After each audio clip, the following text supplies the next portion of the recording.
Marami na ngayong client na nag-hire ng appointment setter kasi they're using our service as weapon to increase their sales by generating leads and arranging meetings with their customers and dealers. An appointment setter gets to work with different people every single day. There is so much to learn, which is my prime reason for wanting to work in this position. Okay, ngayon, appointment setter ka na. Kamusta ang pagbubook mo ng appointments? Are you effective appointment setter? Hi mga ka-BA!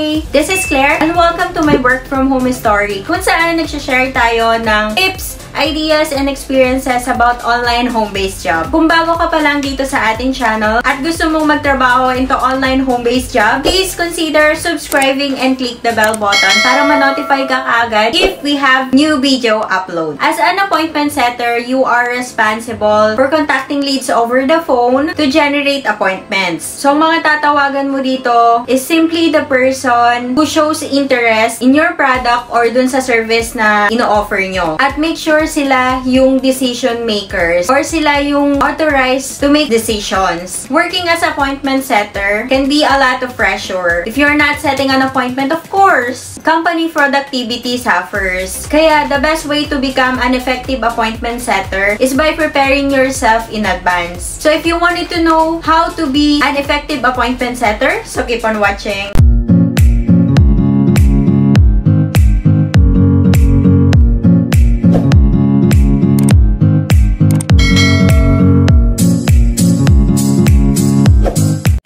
Wondering what appointment setter is, how much is the salary rate, gumawa po ako ng video about dyan noon. So, I'm going to put it on the I button para mas madali mong makita or mapanood yung mga appointment setter videos natin. So, for today's video, I'm going to share you paano ka ba maging effective appointment setter. So, let's start. So, first, perfect the script. Yes po, ito po yung number 1 ko. So, mostly, pag appointment setter ka or any voice account, you're using a script or nagbibigay si client ng script for you to use na maging basis mo para mag-book ka ng appointments or makapag-benta ka. The script should have a branded introduction, identifying who you are or the company you represent. Make sure mga ka-BA, the script should sound natural and unrehearsed. Kasi if your pitch is bad, your lead will probably disconnect the call before you ask to schedule appointment. So, ang number 2 natin is sound excited. Make sure mga ka-BA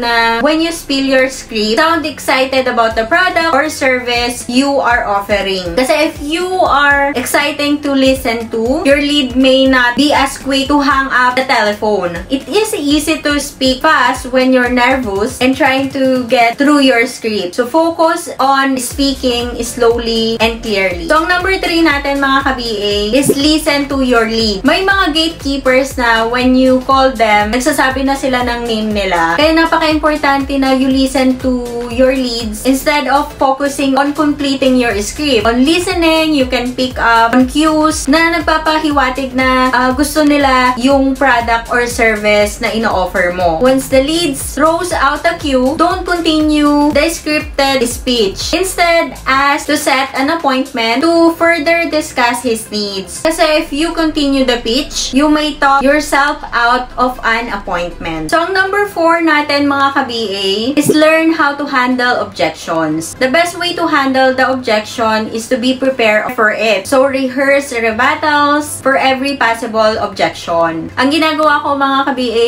is, for example, nag-calls ako today, lahat ng objections na hindi ko pa alam kung paano yung isagot or mga tinatanong si client or mga disagrees nila, ganon. So, sinusulat ko yon and then, naghahanap ako ng way, nakikipag-usap ako dun sa client ko, tapos inaayos namin yung mga objection namin kung paano ba namin ma-handle yung situation na ganon. When a lead objects to your pitch or an appointment, know which rebuttal to pull your spiel. For example, your lead's objection is, I don't have time to talk to you today. So, you can respond, I know your time is valuable and I don't want to waste it. That is exactly why I would like to schedule an appointment to further discuss your needs at a time that is more convenient to you. As As simple as that, diba? So, ang number 5 natin, mga ka-BA, ask directly the name of the best person to call. So, madalas nating naririnig sa mga calls natin na owners is not in,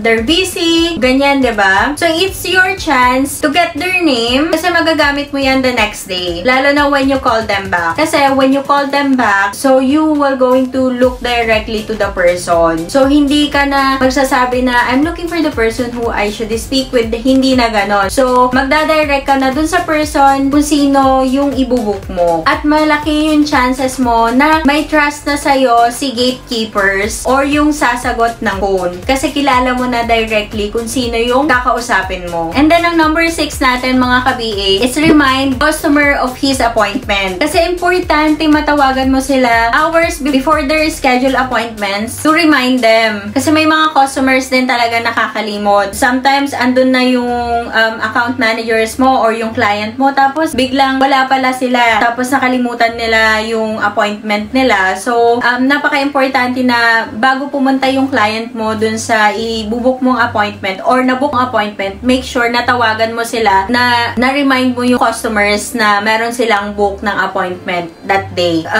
Kung nakalimutan nila na nakausap ka nila, remind them the conversation they had with you and the date and time of the conversation. So, ang number 7 natin is why leads are declining. Sabi na natin na 70% ng leads mo ay not interested. So, napaka-importante na we need to ask them why they're declining to book an appointment or to meet with our client. Having this information is invaluable. When you know why leads are declining, it can help you to refine your approach. So, yun lang mga ka-BA, yung ginagamit ko para maging effective ako as appointment setter. Tips ko lang mga ka-BA ha, refuse to let rude leads dampen your spirits. Kasi madami talagang mga bad person pa rin kahit sa phone calls. Hindi mo lahat sila mapiplease. So, marami talagang mga bad person pa rin na hindi magandang sagot-sagot ng mga phone. So, refuse nyo na lang sila. Kasi if you do, it will come across in your tone when you are calling the next lead. So, sana nakatulong itong video na ito, mga ka-BA,